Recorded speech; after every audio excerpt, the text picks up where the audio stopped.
biasa, tapi jenius. Ya, pada 1915 dalam teori relativitas khususnya, Albert Einstein untuk pertama kalinya mengungkap sebuah teori bahwa waktu di alam semesta ini bersifat relatif, yang artinya bisa saja waktu di tempat satu berjalan lebih lama atau lebih singkat daripada di tempat lainnya. Ya, teori ini merobohkan anggapan Isaac Newton sebelumnya, di mana Isaac Newton menganggap bahwa waktu di semua alam semesta ini pasti sama, baik di bumi atau di sudut-sudut alam semesta lainnya. Tahukah Anda, dalam relativitas khusus, hal tersebut dikenal dengan time dilation atau pelebaran waktu. Ya, pelebaran waktu merupakan fenomena fisik atau gangguan yang terjadi pada manifold 4 dimensi ruang waktu, yakni 3 dimensi ruang dan 1 dimensi waktu. Dalam relativitas khusus, ruang 3 dimensi di alam semesta ini melaju secara bersama-sama dengan 1 dimensi waktu. Mereka saling terikat dalam manifold di ruang waktu 4 dimensi. Oleh karena itu, setiap gangguan yang terjadi di dimensi ruang di alam semesta ini pasti akan mempengaruhi keadaan waktu, karena faktanya keduanya saling terikat atau terjalin. Pelebaran waktu atau time dilation dapat terbentuk dari percepatan relatif suatu objek, dan yang kedua karena pengaruh gravitasi. Seperti yang kita tahu, gravitasi terbentuk dari ruang waktu yang melengkung karena terdistorsi oleh objek bermassa besar. Diketahui, pelebaran waktu karena pengaruh distorsi ruang melengkung atau gravitasi sangatlah nyata. Pada eksperimen 2 jam atom super akurat, telah diketahui bahwa jam atom yang diletakkan di bumi faktanya 700 nanodetik terdeteksi berjalan lebih lambat daripada jam atom yang berada di stasiun luar angkasa yang jauh dari gravitasi.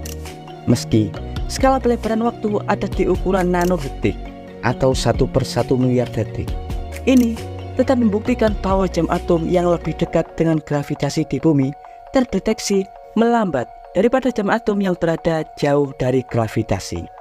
Bahkan dihipotesakan 1 jam waktu yang berjalan di gravitasi cakrawala peristiwa lubang hitam akan terasa setara dengan 80 tahun waktu yang berlalu di bumi.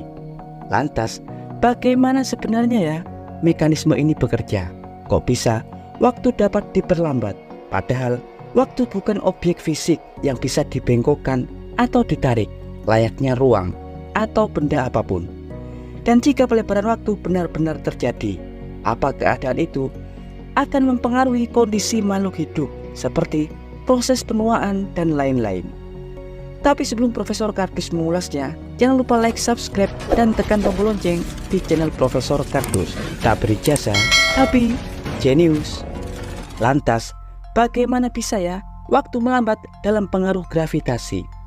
Dan asal Anda tahu, alam semesta yang kita tinggali ini faktanya diketahui tumbuh dan berkembang bersama aliran waktu, di mana detik waktu pertama dimulai di alam semesta adalah 1 detik setelah ledakan Big Bang 13,7 miliar tahun yang lalu, dan terus berjalan bersama ekspansi alam semesta yang mengembang hingga saat ini di tahun 2024 ini.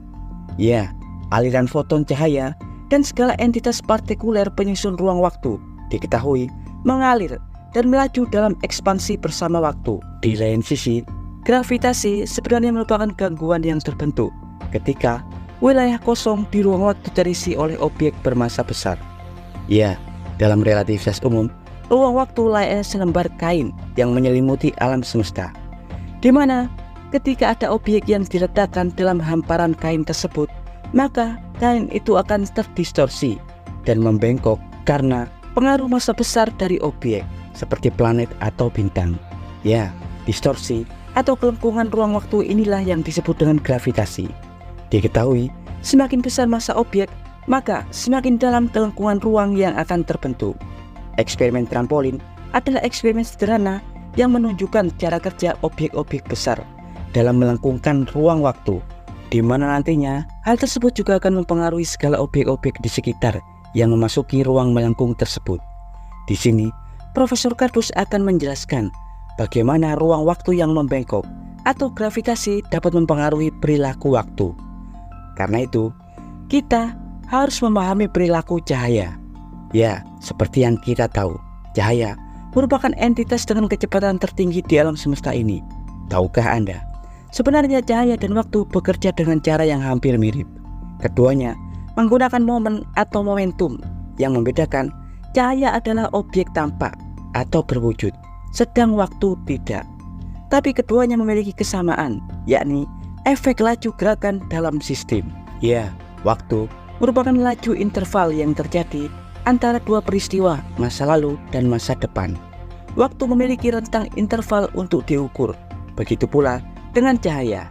Cahaya juga menempuh jarak atau interval bersama momentum. Laju cahaya memiliki rentang awal hingga akhir. Salah satu postulat relativitas khusus mengatakan bahwa laju cahaya akan tetap konstan di ruang hampa. Namun, saat memasuki wilayah dengan kelengkungan ruang, laju cahaya akan mengikuti jalur kelengkungan tersebut.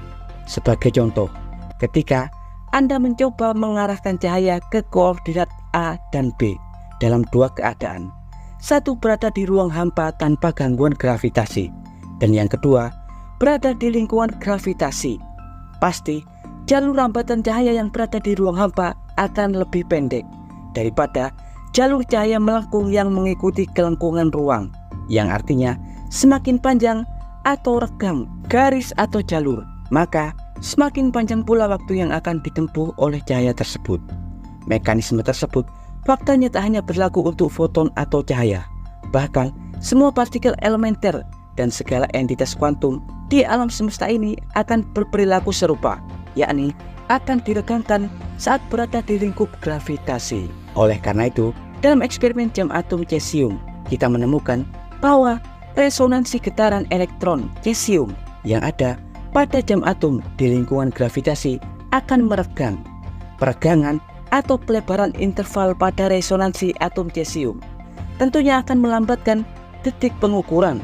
Karena itulah, waktu pada jam atom di dekat gravitasi bumi selisih 700 nanodetik, karena atom-atom cesium mengalami peregangan.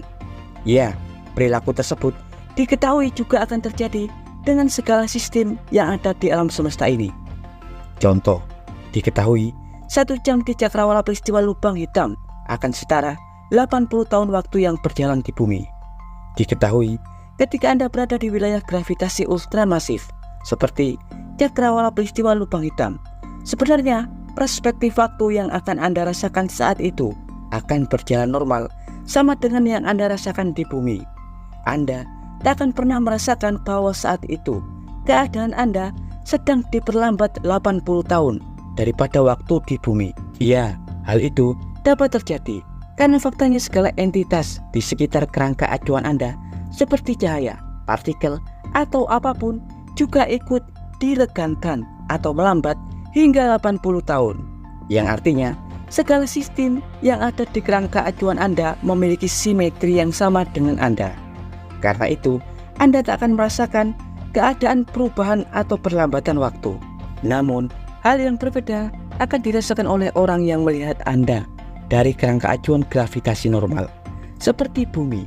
Diketahui, pengamat di bumi pasti akan merasakan perlambatan waktu yang Anda alami, karena faktanya lingkungan di bumi berjalan normal, tak ada yang diregangkan. Yang artinya, ketika ruang waktu terdistorsi oleh objek bermassa besar dalam gravitasi, maka segala sistem penyusun fundamental, baik partikel atau objek seperti manusia atau apapun di lingkup zona gravitasi tersebut akan mengalami peregangan juga dalam pengaruh gravitasi, termasuk mekanisme biologis makhluk hidup. Seperti yang kita tahu, tubuh kita, manusia, sebenarnya tak lebih dari susunan atom atau partikel-partikel seperti proton, neutron, atau elektron yang Tuhan susun dan rekatkan hingga membentuk sel, molekul, organ pada tubuh kita. Artinya, saat tubuh biologis kita diletakkan dalam lingkungan gravitasi tinggi, pasti segala struktur fundamental biologis tersebut ikut meregang, mengalami perlambatan, yang artinya pasti seluruh organ Anda juga mengalami perlambatan, seperti perlambatan aliran darah, perlambatan detak jantung, bahkan melambatkan atau mempersingkat penuaan sel, yang membuat orang di lingkup gravitasi kuat akan tampak lebih tua daripada orang yang ada di gravitasi lebih rendah. Hal tersebut terjadi pada dua orang astronot NASA, yakni Scott Kelly dan Mark Kelly, di mana Scott Kelly yang hidup di keadaan gravitasi rendah tampak lebih muda daripada Mark Kelly yang berada di gravitasi tinggi. Artinya, peristiwa pelebaran waktu itu nyata, bahkan sangat berpengaruh pada kondisi biologis manusia yang mengalaminya. Ya, dan demikian informasi singkat dari Profesor Kardus tentang fakta dan dampak pelebaran waktu. Profesor Kardus bersama orang yang menginspirasi Albert Einstein dalam menyusun relativitas khusus, yakni Heinrich Lorentz, mengabarkan